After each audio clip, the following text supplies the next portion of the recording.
ঠিক আছে, আমি স্টার্ট করি। হ্যাঁ, টাইম তোমাদের কম আছে হাতে, দেরি হয়ে গেল স্টার্ট করতে।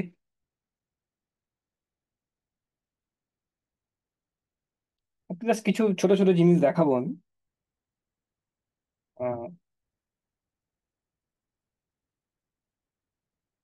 ওকে, ঠিক আছে। তো স্টার্ট করি। এই টপিকটা নিয়ে আলোচনা করব সেটা হচ্ছে অল্প কিছু জিনিস, একদম ছোট ছোট কিছু আমি ছবি টবি দেখাবো তোমাদেরকে। সেটা হচ্ছে সারফেস টেনশন বা পৃষ্ঠ টান, যেটাকে বলি আমরা বাংলায়।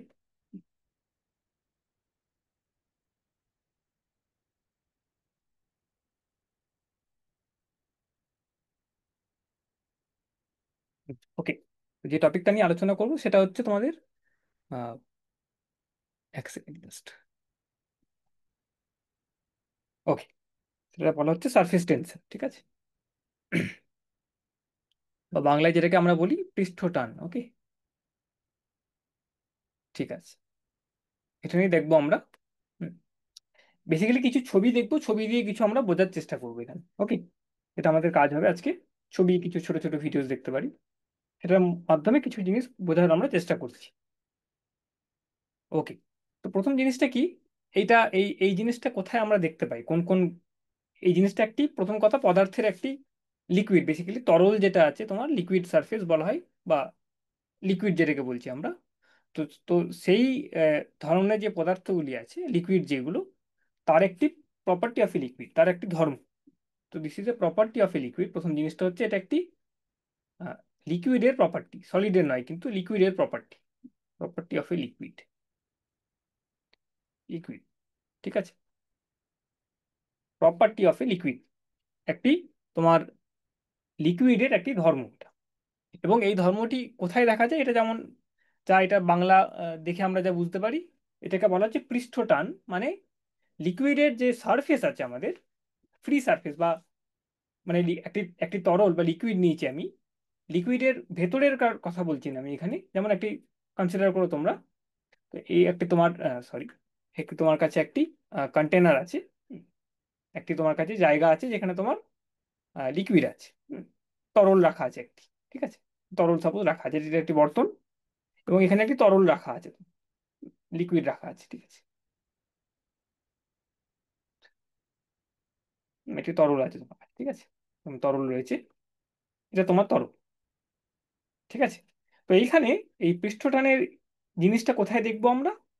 সো এই সারফেস টেনশন যেটা আমি কথা বললাম এখুনি, surface tension is a surface phenomena. যেমন কথাটা শুনে বোঝা যাচ্ছে, এই এই টার্মটি শুনে বোঝা যাচ্ছে পৃষ্ঠটান মানে সারফেস ফেনোমেনা। তার সূত্র কিভাবে সেটা পরের কথা। সারফেস ফেনোমেনা মানে, sorry sorry, phenomena, surface phenomena,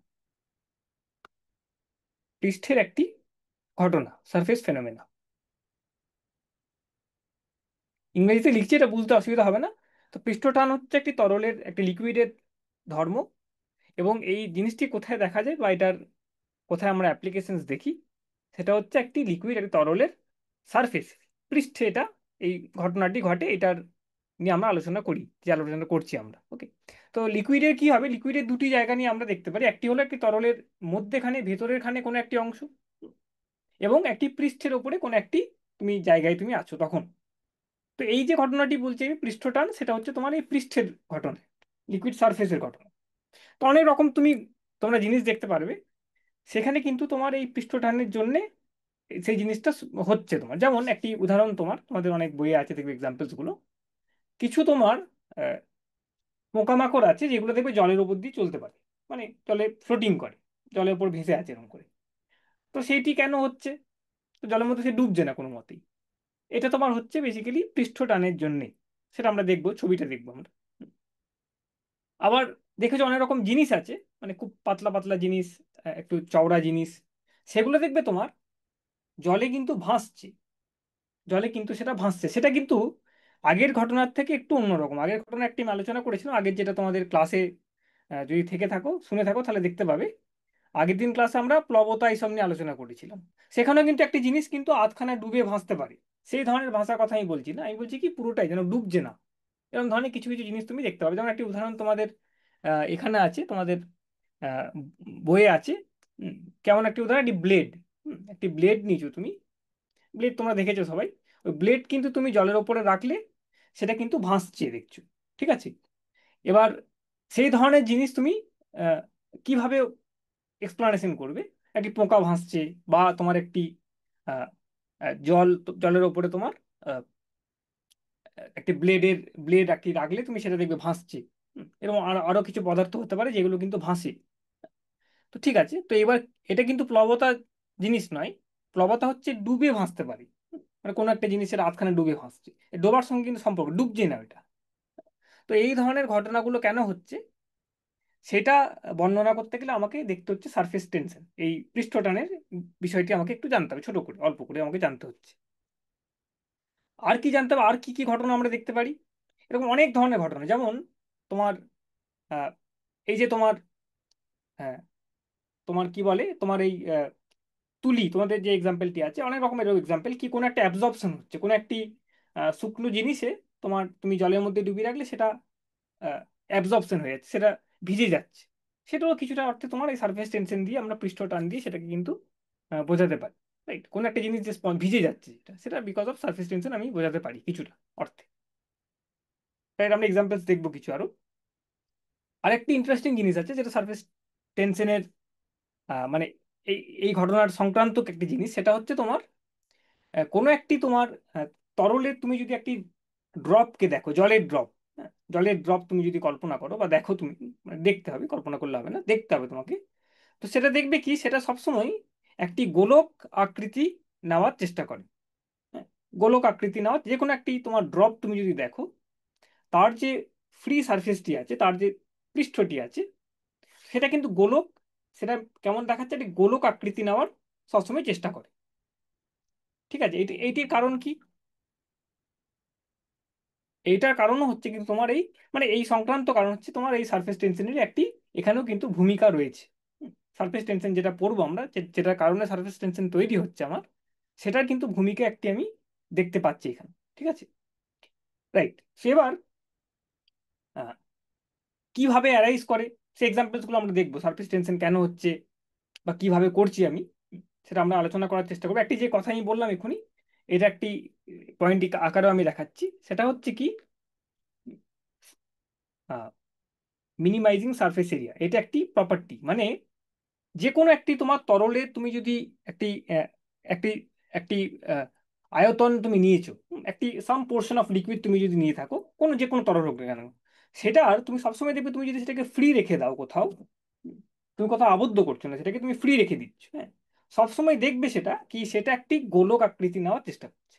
Right? So সেটাকে বলা হয় তোমার মিনিমাইজিং, এটাকে মিনিমাইজিং দ্য সারফেস এরিয়া। সারফেসের যে ক্ষেত্রফলটি আছে, পৃষ্ঠের যে ক্ষেত্রফলটি আছে, সেটা সবসময় সংকুচিত করার চেষ্টা করো, মিনিমাম যেটা করা যায় সেটা করার চেষ্টা করো, মিনিমাইজিং সারফেস এরিয়া। ঠিক আছে, সারফেস এরিয়া, সারফেস এরিয়া এরকম একটি রাখার চেষ্টা করবে। যেমন একটি উদাহরণ মানে এটা কেমন ধরনের কথা বলছি এটাকে তোমরা একটু বর্ণনা করলে বুঝতে পারবে। এটা হচ্ছে কি, তোমার সাপোজ তোমার তোমার একটি জলের ড্রপ আছে, একটি ড্রপ, ড্রপ তোমরা দেখে জলের ড্রপ একটি, সাপোজ তার একটি আয়তন আছে, সেই আয়তনটা আমি জাস্ট একটা এমনি জাস্ট আন্দাজ করছি আমি, সাপোজ এক কথার কথা বলছি, এরকম হবে না, হ্যাঁ, বড় হবে, তো আমি জাস্ট লিখছি, হ্যাঁ, 1 সেন্টিমিটার কিউব, এরকম হয়নি, এটা অনেকটা বড়। হুম, তো 1 সেন্টিমিটার কিউব হচ্ছে একটি তোমার একটি একটি একটি ভলিউম অফ ওয়াটার আছে, একটি জলের ড্রপের আয়তন আছে, জলের ড্রপ। এবার তোমরা সচরাচর কি দেখবে কি, এই এই যে জলের ড্রপের আয়তনটি কথা বললাম আমি, সেইটা তোমার আহ, তুমি যদি সেটাকে কোথা থেকে ছাড়ো, কথা কথা ছাড়ছি আমি, বা কোথাও রাখছি একটি ফ্রি, মানে কোথাও কারোর সঙ্গে কোথাও আবদ্ধ করছি না, জাস্ট তুমি ফ্রি রেখে দিলে কোথাও, পৃথিবীর টান আছে কিন্তু পৃথিবীর টানটা আমি আপাতত ভাবছি কম, যাই হোক না কেন, এবং সিম্পল তুমি জলের ড্রপটাকে রেখে দিলে ফ্রি স্পেসে, যেখানে কোনো টান ইত্যাদি অভিকর্ষণ বল টল নেই। 1 সেন্টিমিটার কিউবের একটি তোমার কাছে আয়তন আছে, হ্যাঁ, ভলিউম আছে। 1 সেন্টিমিটার কিউব মানে কতটুকু পরিমাণ তোমরা কল্পনা করতে পারবে কি, 1 সেন্টিমিটার, হ্যাঁ, লেন্থের 3 দিকের একটি বক্সের মতো, এরকম ধরনের একটি বক্স, এরকম একটি কিউবয়েডাল বক্স, এরকম একটি বক্স তোমার কাছে আছে, এরকম একটি বক্স আছে, তার কি, তার 3টে দৈর্ঘ্য যেটা আছে সে 1 সেন্টিমিটার, ছোট্ট একটি কৌটো কৌটো। 1 সেন্টিমিটার মানে কতটুকু তোমরা কল্পনা করতে পারছো, এবং 1 সেন্টিমিটারের লেন্থ, 1 সেন্টিমিটারের তোমার এই ব্রেথ এবং উচ্চতা 1 সেন্টিমিটার, এটা কৌটো আছে একটা, রাইট? তো সেই কৌটোর মধ্যে যদি জল থাকে পুরোটা, সেটা হচ্ছে তোমার 1 সেন্টিমিটার কিউবের, তার আয়তন হচ্ছে 1 সেন্টিমিটার কিউব। সেই জলের আয়তন হচ্ছে 1 সেন্টিমিটার কিউব, রাইট? তো এবার তুমি যদি এটাকে কোথাও একটা ছেড়ে দাও, ফাঁকা স্পেসে তুমি একটি হাওয়ার জায়গায় কোথাও একটা এই এই এই পরিমাণ জলটিকে তুমি রেখে দিয়েছো, ঠিক আছে? ভাবলে গুরুত্বাকর্ষণ বল ইত্যাদি এসব নেই কিছু, কথার কথা, জাস্ট তাহলে ভাসবে সেটা, সিম্পল কথা, সেটা ভাসার কথা। যেখানে রাখবে সেটা তোমার হয় কি মহাকাশে যেটা হয়, তুমি এই পরিমাণ জলটাকে নিয়ে গিয়ে মহাকাশে যদি ছাড়ো, তাহলে সেখানে কোনো অভিকর্ষণ বল টল ইত্যাদি নেই। কি হবে সেটা, কি একটি জায়গায় গিয়ে সেটা ভাসবে। এবার সে আকৃতিটা কি নেবে সেটা হলো প্রশ্ন। সেটা তো বিভিন্ন রকম আকৃতি নিতে পারে, সে আকৃতিটা কি নেবে সেটা হচ্ছে একটি প্রশ্ন। এবং সেখানে কি দেখা যাচ্ছে, সে আকৃতিটা সেই এই যে 1 সেন্টিমিটার কিউবের যে আয়তনের জলটি আছে, সেটা একটা এরকম ধরনের আকৃতি নিতে পারতো, কি 1 সেন্টিমিটারের তিন দিকে এই দৈর্ঘ্য 1 সেন্টিমিটার, এটা 1 সেন্টিমিটার, এবং এই 1 সেন্টিমিটার একটি বক্সের মতন আকৃতি নিয়ে সেরকম হতে পারে জলের ড্রপটি। না হলে তুমি দেখবে কি এরকম হবে না, হবে কেমন, একটি গোলক আকারে হবে, একটি গোল আকারের একটি ড্রপ আকারে তুমি দেখতে পাবে এটাকে, রাইট? যে কোনো জায়গায় তুমি এটাই দেখতে পাবে। এবং এইটির এই 1 সেন্টিমিটার, এরও আয়তন কিন্তু 1 সেন্টিমিটার কিউব, এরও আয়তন 1 সেন্টিমিটার কিউব, কিন্তু ওই জলের যে ড্রপটি আছে, যে কোনো তরলের ক্ষেত্রে বলি এটা, সেটা কিন্তু তোমার দেখবে এই গোলক আকৃতি একটি নেওয়ার চেষ্টা করছে, রাইট? সেটার পিছনে কারণ কি, ডিরেক্টলি সারফেস মানে এই যেই যেই ঘটনার জন্য সারফেস টেনশন ইত্যাদি হচ্ছে, সেইটার কারণেই তোমার কিন্তু এই জিনিসটা তোমার হচ্ছে, কি একটি তোমার গোলক আকৃতি নেওয়ার এটা একটি চেষ্টা করবে, ঠিক আছে? যে কোনো এটাকে বলা হয় কি, যে কোনো ফ্রি সারফেস, যে কোনো তরলের একটি ফ্রি সারফেস, নিজের যে এখানে কি হচ্ছে, এখানে বেসিক্যালি হচ্ছে কি, এই যে গোলক আকৃতির 1 সেন্টিমিটার কিউব, তোমরা পরে এটাকে দেখবে, পরে হায়ার ক্লাসে পড়বে এটা, কি 1 সেন্টিমিটার কিউবের, 1 সেন্টিমিটার কিউবের একটি তোমার কাছে এই পরিমাণ যদি জল থাকে তোমার কাছে, একটি ড্রপ অফ ওয়াটার, একটি জলের একটি ড্রপ, তাহলে তার যে কোনো একটি আয়তনের তোমাকে যদি তরল থাকে, বা কোনো একটি জিনিস থাকে, তরল থাকে বেসিক্যালি, তাহলে সেটা যদি গোলক আকৃতিতে থাকে, তোমার তার পৃষ্ঠ যদি গোলক হয় সারফেস, বা তার সেটা যদি গোলক স্পেরিক্যাল হয় যদি, তাহলে তার যে পৃষ্ঠের যে ক্ষেত্রফলটি হচ্ছে, সেটা কিন্তু তোমার অন্য যে কোনো শেপের, সে যদি 1 সেন্টিমিটার কিউবেরই আয়তনটি থাকে, তার থেকে কিন্তু কম, গোলকটি সব থেকে কম, ঠিক আছে? তো এই আকৃতি নেওয়ার সবসময় চেষ্টা করো। তো এই যে সারফেস টেনশন ঘটনাটি বলছি, এটার ফলেই কিন্তু মানে এটার যে কারণে সারফেস টেনশন দেখা যাচ্ছে আমাদের, হয় তৈরি হয় সারফেসে, তো সেই কারণটাই যদি তুমি যদি দেখো ভালো করে, সেটাই কিন্তু ফাইনালি কি করছে, কি যে কোনো তোমার ড্রপকে একটি গোল স্ট্রাকচার দেওয়ার চেষ্টা করছে, বা যে কোনো ফ্রি সারফেস, যেই সারফেসে কোনো কিছুর সঙ্গে সংস্পর্শ নেই, সেটা কন্টেনার জাতীয় না, কন্টেনারের ফ্রি সারফেস মানে এইটা, একটি কন্টেনারের ফ্রি সারফেস মানে হচ্ছে তোমার এইটা, মানে ফাঁকা যেখানটা আছে, ঠিক আছে?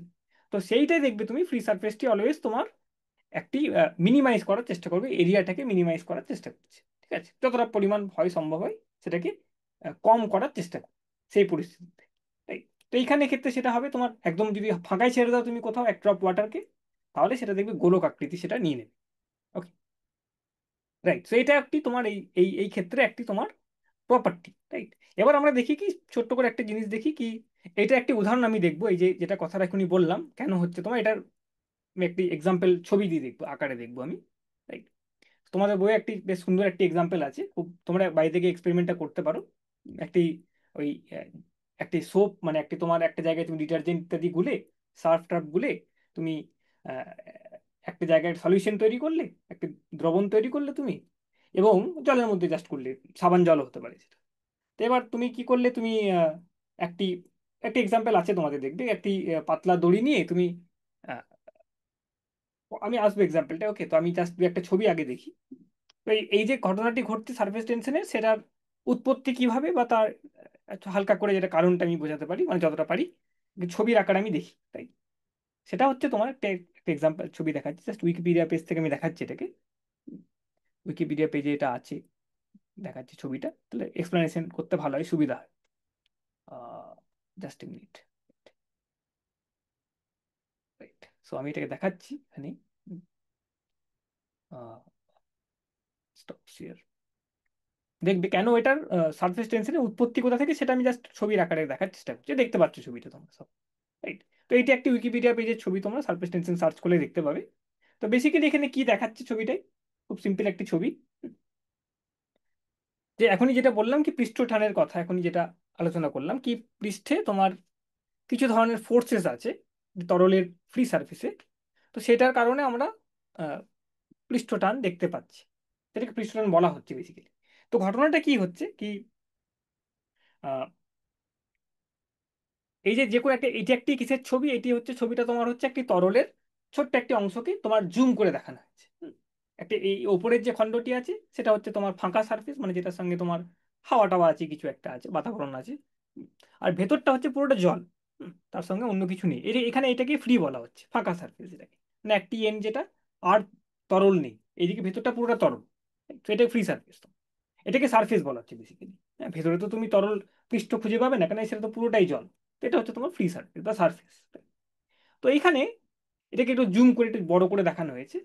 কি দেখাচ্ছে কি, তুমি যে কোনো এই তরলের মধ্যে যদি তুমি যে কোনো লিকুইডের মধ্যে তুমি যদি ভেতরে চলে যাও, এই, তো ভেতরে যে কোনো যদি পরমাণুকে অণুকে দেখো, তুমি মলিকুলসকে দেখো যদি, হুম, অণুকে তুমি যদি লক্ষ্য করো, তাহলে দেখবে কি সেটা এক ধরনের মানে সেটা কিন্তু চারিদিক দিয়েই, অনেক অণু আছে তো, লক্ষ লক্ষ কোটি কোটি অণু আছে, তো একটি অণু কিন্তু চারিধার দিয়ে কিন্তু তোমার আহ, বাকি অণুদের বাকি যে মলিকুলস গুলো আছে তাদের দ্বারা কিন্তু আহ, কি বলে এটা তোমার একটি টান, একটি বল অনুভব করছে, এবং দেখাচ্ছে এই ছবিটা দিয়ে দেখো, চারিদিক দিয়ে সে একটি বল অনুভব করছে, যে কোনো অণুর জন্য হচ্ছে, যে কোনো একটি ভেতরে তুমি যদি কণাকে দেখো, মলিকুলকে দেখো তুমি, ওয়াটার পার্টিকেলকে দেখো, তাহলে তুমি লিকুইড পার্টিকেলকে দেখো, তাহলে দেখবে সেটা প্রত্যেক দিকে অল ডাইরেকশনসে একটি যেন আহ, একটি তোমার ফোর্স অনুভব করছে, এবং তার ফলে সেটা একটি স্টেবিলিটি পাচ্ছে, এখানে ভেতরে একটি জায়গায় সে নির্দিষ্টভাবে রয়েছে, ছোটাছুটি করে ঠিক আছে, কিন্তু একটি জায়গায় সে যেন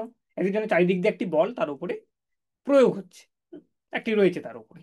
ঠিক আছে, এই সেম জিনিসটা তুমি যদি এখানে যাও, এটাকে ইংরেজিতে বলা হয় কোহেসিভ ফোর্স, মানে এটা হচ্ছে তোমার একই রকমের অণু, মানে একই পদার্থের পার্টিকেলস নিজে দিকে টানাটানি করলে সেটাকে আমরা বলছি এই ধরনের একটি সমষ্টিতে, একটি জায়গায়, সেটাকে আমরা বলছি কোহেসিভ ফোর্স। এটা ইংরেজিতে কোহেসিভ ফোর্স বলো, তোমরা পরে 11-12 গিয়ে এটার অনেক রকম ব্যাখ্যা ট্যাখ্যা পড়বে, এবং এটার এফেক্টস পড়বে তোমরা আরো। তো এই যে বলটি আছে এটা বিশেষ একটি নাম আছে, এই ক্ষেত্রে এটাকে বিশেষ নাম দিয়ে আমরা বলি কি একই পদার্থের সাথে আরেকটি সেই পদার্থের একটি অণুর একটি টান, ভেতরে সেটাই হচ্ছে, কিন্তু বিভিন্ন রকম কণা আছে, এবং সেই কণাগুলো সবাই জলেরই কণা, লিকুইডেরই কণা, তো এই একই তরলের কণা, তাদের জন্য একটি নিজের পারস্পরিক একটি বল হ্যাঁ, প্রয়োগ হচ্ছে, এবং তার ফলে একটি অণু সেখানে মোরললেস চারিদিক দিয়ে একই রকম বল পেয়ে সে স্থিরভাবে এখানে স্থির, মানে কি একটা স্টেবিলিটি সে পাচ্ছে এখানে। এবং পৃষ্ঠে যেই অণুগুলো আছে, যে পার্টিকেলস গুলো পৃষ্ঠে আছে, পৃষ্ঠ মানেই হচ্ছে পৃষ্ঠ কিভাবে আমরা সংজ্ঞা দিই, পৃষ্ঠের ওপরে ওইটাকে পৃষ্ঠ বলা হচ্ছে, একদিকে তোমার পুরোটা তরল, একদিকে কিছু নেই, মানে হাওয়া টাওয়া অন্য কিছু একটা আছে, তরল ছাড়া অন্য কিছু একটা আছে, অন্য রকমের কিছু একটা জিনিস আছে, অন্য রকমের তরল আছে, সেটা হতে পারে। তো এবার এই যে কণাটি আছে যেটা তোমরা দেখতে পাচ্ছ লাল রঙের যে অ্যারো দেওয়া আছে, সেটা কিন্তু নিচের দিক দিয়ে তোমার অন্য কণার দ্বারা টানছে। হুম, তার একটা টান সে পাচ্ছে ডেফিনেটলি। কোয়েসিভ ফোর্স মানে হচ্ছে সব এই সব বলগুলো কিন্তু একে পরস্পরকে টানে, তো একে নিচে দিয়ে টানছে, রাইট। এবং এই যে তোমার কণাগুলি আছে, মানে এর এই দিকেও একটি কণা আছে, এইদিকেও সারফেসেও তো কণা আছে অনেক, সারফেসের মধ্যেও অনেক, তলটির মধ্যে অনেক কণা আছে তরলের। তো এই যে একটি পার্টিকুলার কণার কথা বলছি, সে দেখো যে পৃষ্ঠে যে কণাটি আছে সে চারিদিক দিয়ে টান পাচ্ছে, কিন্তু তার ওপর দিক দিয়ে কোনো টান পাচ্ছে না, যেটা তোমার ভেতরের কোনো কণার জন্য সেটা হচ্ছিল কি, সে চারিদিক দিয়েই যেন কণার দ্বারা অপ মানে একই রকমের কণার দ্বারা সে টান পাচ্ছিল, কিন্তু পৃষ্ঠে গিয়ে দেখা যাচ্ছে কি তোমার ওপরের দিকে কিছু নেই, অন্যরকম কিছু একটা জিনিস আছে, এবং ভেতরের দিকে আরেকটা অন্যরকম, ভেতর আর সাইডের দিকে একটা অন্যরকম জিনিস আছে, এবং তার ফলে দেখা যাচ্ছে সেটা কিন্তু তোমার আহ, এই যে ঘটনাটি ঘটছে, এইটার এই এই যে ঘটনাটি ঘটছে, তার ফলে কি হচ্ছে, এই যে কণাটি আছে বা এই যে সারফেসটি আছে, দেখবে তার একটা ভেতরের দিকে নেট একটা যেন তাকে কিছু একটা টানছে, ও পৃষ্ঠে যে কণাগুলি আছে বা পৃষ্ঠটি যেটি আছে, সেটা যেন অ্যাজিভ যেন একটি নিচের দিকে নেট একটি বল একটি এর উপরে এই পৃষ্ঠটি অনুভব করছে।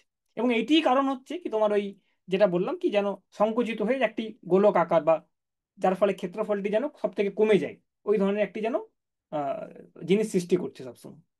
তো পৃষ্ঠে যেই কণাগুলি আছে সেগুলো কিন্তু চারিদিক দিয়ে একই রকম বল অনুভব করছে না, কেন কি একটি তার বাইরের জিনিসগুলো কিন্তু অন্যরকম, ভেতরের যে কোনো কণা চারিদিক দিয়ে একই রকম কণা দিয়ে যেহেতু ঘিরে আছে, একই রকম বল অনুভব করছে। কিন্তু পৃষ্ঠের কণাগুলো সাইডে এবং ভেতর দিক দিয়ে যেন টানছে ওকে, কিন্তু বাইরে তার অন্য কিছু আছে, এবং তার ফলে তার বলগুলো অন্যরকম।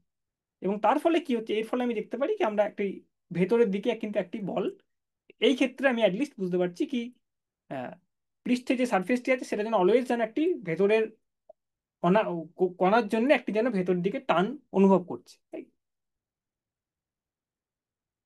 রাইট, সো এবার এটা হলো।